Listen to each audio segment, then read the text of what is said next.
सो what's up beautiful people. तो कैसे आप लोग और क्या बोलती है हमारी public? You bro, peace bro, fam bro, तुमने ब्रो, तो सब कुछ है सही, क्योंकि दूध दही है, चाय चस्का है, बाकी सब मस्त का है। तो गाइज आप सभी का स्वागत है स्काई व्लॉग्स में। अगर आपने अभी तक हमारे चैनल को सब्सक्राइब नहीं किया है तो लाल बटन है गाइज, दबा दो, सब्सक्राइब कर दो। आप लोगों की सपोर्ट से तो हमारा चैनल ऊपर ग्रो करेगा। सो गाइज आज औरंगाबाद में लोकसभा इलेक्शन का प्रचार करने के लिए MIM के हेड यानी कि असद ओवैसी साहब का आज यहाँ पे स्पीच है। तो हम चले हैं, कौन सा एरिया है यार, वो ग्राउंड का नाम शायद मैं भूल गया हूँ, लेकिन आपको शायद याद होगा तो आप कमेंट में बताओ। अच्छा, आपको भी कंफ्यूजन है तो हम बताते हैं आपको। आम खास ग्राउंड पे, तो हम जा रहे हैं आम खास ग्राउंड पे। तो चलिए देखते हैं कि क्या सीन है। मैं अपने दलित और वंचित भाइयों से कहना चाहता हूँ, मुसलमान कस्बे खाकर बात करते। अब्दुल गफ्फार कादरी साहब से बड़े अदब से इल्तिमास करता हूँ कि डॉक्टर साहब तशरीफ लाए और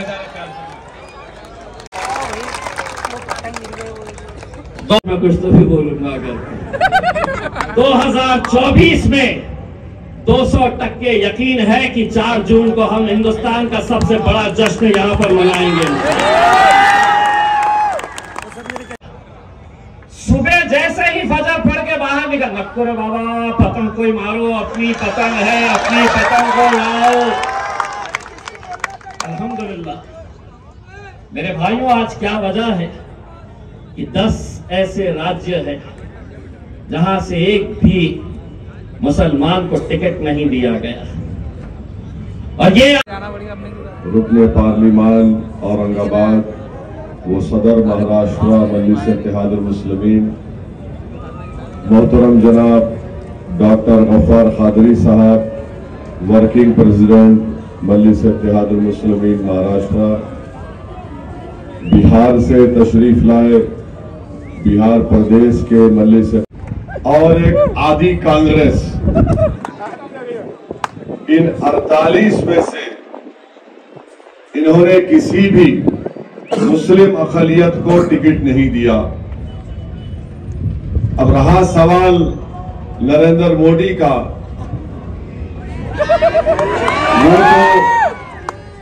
वो तो एक अजीब जबान। आप में इत्तेहाद है? जोर से बोलो, इत्तेहाद है? तो आपका इत्तेहाद जो कल तक खान बान बोलता था कि मैं हिंदुत्व का नेता हूं, पहली कामयाबी आपको ये मिल गई कि 30 साल में कभी ईदगाह क्या थी नहीं मालूम था, तुमने उसको मजबूर कर दिया ईदगाह पर बुलाकर। गया फिर बोल रहा पढ़ के फूकते। अब आइंदा का कदम क्या है? क्या है? देखो, अरे वो नहीं बोलना, वो नहीं बोल, वो मैं बोल रहा ही नहीं। ये क्या है ये? खतरनाक है तुम लोग।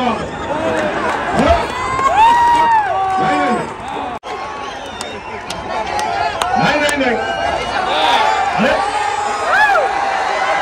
कि औरंगाबाद की सीट जो आपकी है, जो औरंगाबाद की आवाम की है, चाहे किसी समाज का हो, वो आपकी इज्जत को छीनना चाहते हैं। दूसरी तरफ खैरे, और एक बीच में एक शरीफुल नफ्स, एक मासूम इम्तियाज जलील। आप तीनों की तस्वीर को सामने क्यों नहीं गए? 3 मर्तबा इम्तियाज जलील ने अवामी तौर पर स्टेटमेंट दे दिया कि हम लोग अगर बातचीत करेंगे तो हम तैयार हैं, मगर ये लोग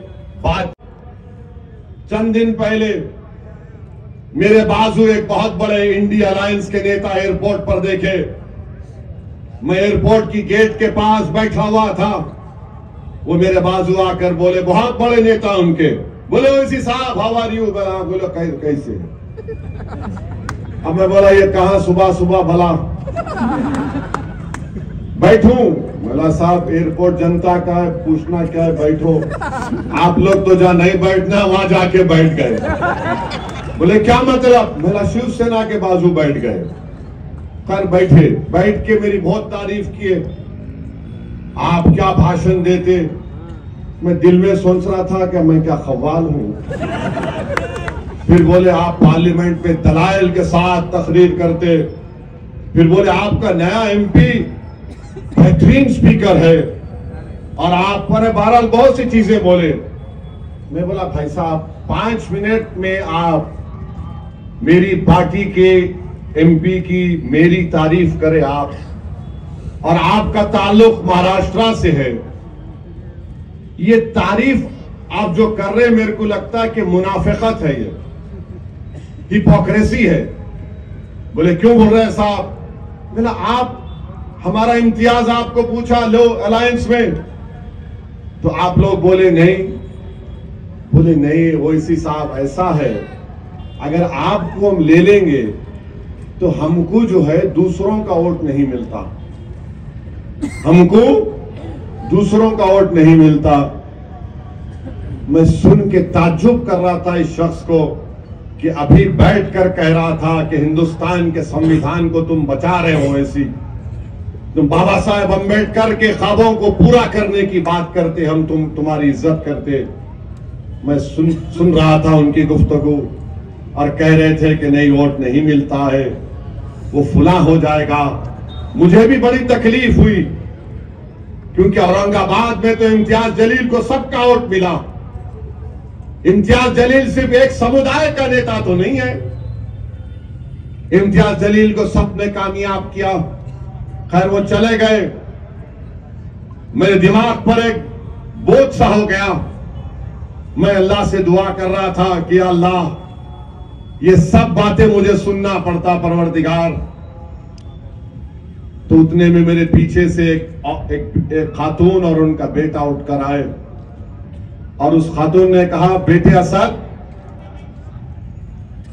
मैं एकदम आंख खोला और देखा। बोले बेटे असद मैं तुम्हारी इसकी बातें सुन रही थी और मुझे तकलीफ हुई इसकी बातें सुनने के बाद, मगर मेरे बेटे तुम सच्चाई पर हो और तुम यकीन जानो कि हम सब तुम्हारे साथ हैं। इनकी बातों को लेकर तुम तकलीफ मत उठाओ, तुम जहनी बोझ का शिकार मत हो जाओ। मैंने अपने बेटे से कहा कि अगर मैं मर भी जाऊंगी तो तुम असदुद्दीन ओवैसी का साथ नहीं छोड़ना। मेरे आंख में आंसू आ गए, मेरी आंख में आंसू आ गए। मैंने कहा कि अगर आप गैर महरम नहीं रहती तो मैं आपके पैरों को छू लेता। तो उस औरत ने कहा इधर आओ बेटे, और मेरे सर पर हाथ रखा।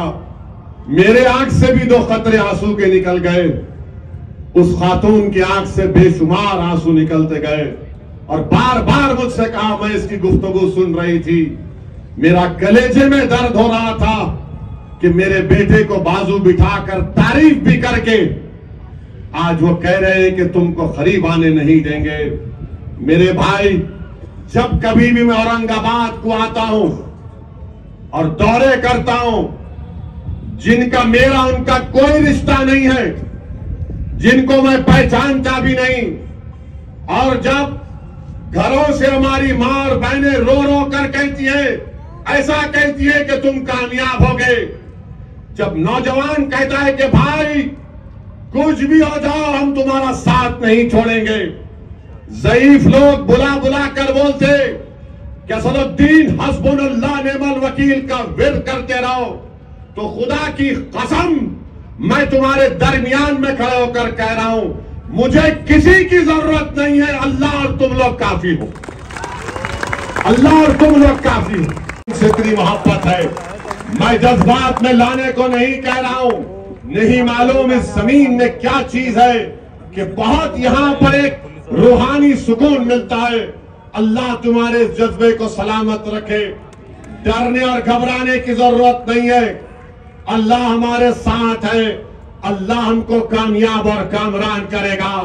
अरे ये लाख आ जाए कोशिश कर ले, मुझे यकीन देख चुके इम्तियाज जलील को कि जिसने मराठाओं के आरक्षण की बात की। धनगर समाज के लोग ये जानते हैं कि इम्तियाज जलील ने बेलौस उनकी राय और इंसाफ की बात की। दलित समाज के लोग जानते हैं कि पीठ खंजर में इंडिया अलायंस ने घोपा, बुलाकर डाइस पर जलसा कराकर उनका हाथ छोड़ दिया, मगर हम में इत्तेहाद नहीं हुआ। मगर हमने दलित पॉलिटिकल एम्पावरमेंट के लिए, बाबा साहेब अंबेडकर के ख्वाबों को पूरा करने के लिए, और बाबा साहेब अंबेडकर का जो एहसान हम पर है, हमने वहां से अकोला में ताईद का ऐलान किया। हमने आनंदराव अंबेडकर साहब की सीट पर ताईद का ऐलान किया। कोई कुछ भी कह ले, मगर हम हमेशा से ये बात कहते आ रहे हैं कि वंचित समाज को एक होना पड़ेगा, और वंचित समाज जब एक होगी तभी हकीकी मानों में इंसाफ मिलेगा। मोदी का भाषण तो तुमने सुना होगा, कामयाब वो लगा सकते, लगाओ जरा। देश की संपत्ति पर पहला अधिकार मुसलमानों का है। इसका मतलब ये संपत्ति इकट्ठी करके किसको बांटेंगे? जिनके ज्यादा बच्चे हैं उनको बांटेंगे, घुसपैठियों को बांटेंगे। क्या आपकी मेहनत की कमाई का पैसा घुसपैठियों को दिया जाएगा? ये कांग्रेस का मैनिफेस्टो कह रहा है कि वो माता और बहनों का सोने का हिसाब करेंगे, उसकी जड़ती करेंगे, जानकारी लेंगे और फिर उस संपत्ति को बांट देंगे और उनको बांटेंगे जिनको मनमोहन सिंह जी की सरकार ने कहा था कि संपत्ति पर पहला अधिकार मुसलमानों का है। भाइयों बहनों, ये अर्बन नस्ल की सोच, मेरी माताओं बहनों, ये आपका मंगल सूत्र भी बचने नहीं देंगे, यहां तक जाएंगे मैं कहने वाला। और पहले जब उनकी सरकार से उन्होंने कहा था कि देश की अब आप सब अंदाज 5 साल में 19 से 24 के दरमियान में भारत की महिलाओं ने, ये पॉइंट जरा मीडिया नहीं कैरी करेगा, आप लोग इसको वायरल करेंगे ना। आवाम को गाली दे रहा एक देश का वजीर आजम है। आप बताइए मेरे अजीज दोस्तों और बुजुर्गों, क्या मुल्क का हाल नरेंद्र मोदी कर दिए? आप बताइए, कल अगर CAA NPR NRC होगा तो क्या उद्धव ठाकरे आकर ठहरेंगे औरंगाबाद में? अगर CAA NPR NRC होगा तो उसके माने क्या है कि अगर डॉक्टर गफ्फार कादरी,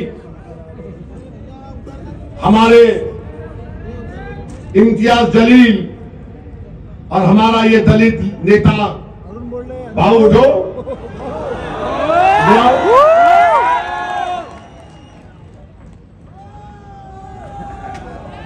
बहुत अच्छा है। अगर इनका नाम, तीनों का, डॉक्टर साहब का नाम आ गया NRC के लिस्ट में, कोई भी जाकर बोलेगा इनके नाम का ऑब्जेक्शन है, इनको इनके दादा का बर्थ सर्टिफिकेट लाना पड़ेगा, डॉक्टर साहब को परभनी जाके लाना पड़ेगा, इम्तियाज साहब को कहां से लाएंगे? नहीं ला सकते। और अगर कल NPR NRC होगा औरंगाबाद की आवाम, तो क्या उद्धव ठाकरे आके खड़ेंगे? क्या ये दोनों चचा भतीजे आएंगे? कौन आएगा और कहेगा कि हम कानून को फाड़ते? किससे कागज पूछना पूछ? असदुद्दीन ओवैसी, इम्तियाज जलील आएंगे। CAA NPR के खिलाफ हमने कानून को फाड़ दिया था। गोलवालकर के 11 पैदा किए उनके डैडी, मार इल्जाम हम पे लगा रहे। तो मेरे भाई, एक शेर आपके सामने रखकर, बल्कि 2-3 शेर है। अब आप 13 तारीख को मेरे को आके नहीं बोलना पड़ेगा अरे होम की फिजाओं में क्या नजर आएगा, औरंगाबाद की फिजाओं में क्या नजर आएगा। सो गाइस, आप लोगों ने देख लिया हमारा ये ब्लॉग। तो सैम सिद्दीकी यो ओनली पतंग 7 नंबर बटन और 13 मई को खटाखट खटाखट खटाखट। इम्तियाज जलील याद से पार्टी क्या हो रहा था? बहुत फैन वैन मिल रहे थे कहते। वो अपने नायगांव से उधर से आए थे लोग जो तो पूछ रहे थे, तो आपका ही पूछ रहे थे स्काई सर का नहीं बोले। नहीं उधर के तो मुद्दे पे आओ ना अपने 13 तारीख को। तो आने वाली 13 तारीख को जो है तो जैसे पूरे 2019-2014 में जो है तो धपाधाप करे थे, वही करने का वही करने का। तो याद रखिए 7 नंबर बटन पतंग इम्तियाज जलील, तो पूरी ताकत लगाइए इम्तियाज जलील फिर से। यस, तो चलिए अल्लाह हाफिज। और ये ब्लॉग करते हैं हम एंड यहीं पे, तो अल्लाह हाफिज, फिर मिलेंगे वापस।